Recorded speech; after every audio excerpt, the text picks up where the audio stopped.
आज खरंच सगळ्यांचं मन जड झालं आहे. ज्यांनी या मातीत आपलं रक्त दिलं, ज्यांनी संघर्ष केला, ज्यांच्या विचारांवर स्वराज्य उभं राहिलं, त्यांची शिकवण आज कुठेतरी हरवत चालल्यासारखी वाटते. ते स्वप्न फक्त सत्ता मिळवायचं नव्हतं, तर स्वराज्य हे प्रादेशिक स्वातंत्र्यासोबत ते नैतिक प्रशासन आणि सांस्कृतिक स्वातंत्र्य असलेला भेदभाव आणि क्रूरतेपासून मुक्त समाज निर्माण करण्याबद्दल होतं.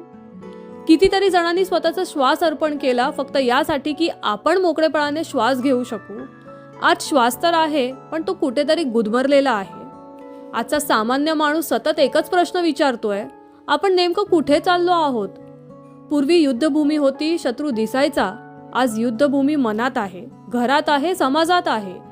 तेव्हा तलवारी होत्या, आज शब्द आहेत, द्वेष आहे, अविश्वास आहे. ज्यांनी एकत्र जगावं, प्रेमाने नांदावं, या स्वराज्याचं मोल जपावं, आज त्यांच्यातच लढा सुरू आहे. आणि याचं दुःख सर्वात जड आहे.